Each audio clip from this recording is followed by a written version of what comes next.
there's always a struggle in the universe. I mean that there's always something to do. I mean, yeah, there's always that, but like, this is like evil, though. There's evil in the universe, and it's good versus evil.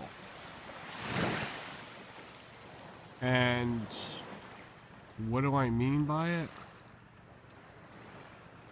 I guess that it's yin and yang. There's always something going on where these forces are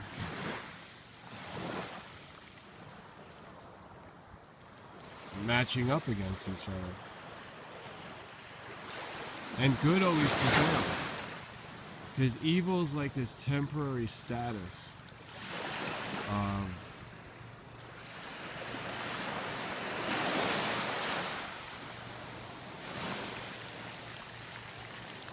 like it's part of the good that doesn't really balance out. I don't know how to explain it. It's separate from the good, but it's trying to be like its own thing. It's trying to be different or separate. I don't know how to explain it, because it's like the light and the darkness. The light actually needs the darkness to exist or be perceived,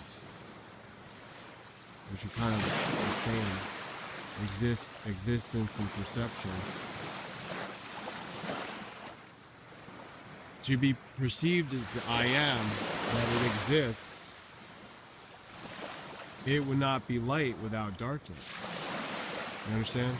So you could say darkness would be like the evil and light would be like the good. The light shining into the darkness. You see, light can't exist if there's no dark, right? So it's just that part of the light, that the light goes shining into it. And then you notice that, oh, this was dark over here, and then like the light came into it. So it makes you aware that the dark was there, but the more light that streams in there, it just becomes all light, all lit or illuminated. That's kind of like what happens between the good and the evil.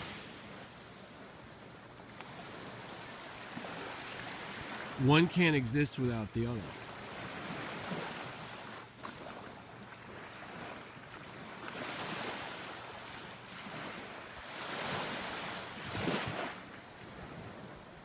So what does that mean as far as the divine plan here on this planet?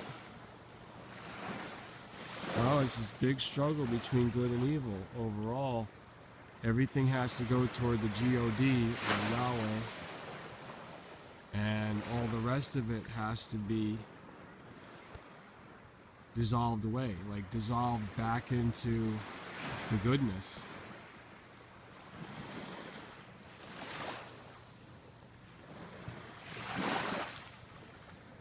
And the process is showing a temporary state of being out of balance.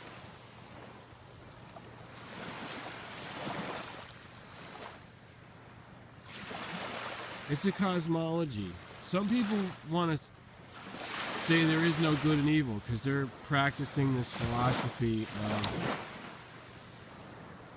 you know, seeing everything as unified, which is fine, but it's not an absolute. In other words, you cannot just stay with this idea that there's no good and evil. That's impossible. It's impossible because it's always in relation to good and evil. So it's just a temporary trip of the mind to go outside of that. To say, oh, there's no good and evil. It's all together as one. That's just a temporary thinking process. To go outside of it. To think outside of the box, let's say. That's thinking outside of the box. But it doesn't mean that, hey, you know what, while we're thinking that, let's stay like that forever and create this philosophy that there's really no good and evil. What do you mean there's really no good and evil? How is that possible? First of all, define good and evil. And therefore, if the definition is, and you give an example therefore that you can explain this one is good and this one is evil. And then you say, well, just for the sake of argument, there is no good and evil. Well, how would you explain it then? It's the same way that agnostics are, or atheists. Agnostics say, well, I can't really know if there's God, but I understand the idea of God. Well, you can't prove God, fine. That's what believers think too. You can't prove God. But agnostics can't take this step to say, oh, it's still a maybe. They can't say, yeah, it definitely does exist, but I can't prove it. That's why agnostics are just incomplete thinking, or they thought outside of the box and they can't get back to reality. And atheists are even worse, because they have such a keen sense of details about how they insult God as God's non-existence.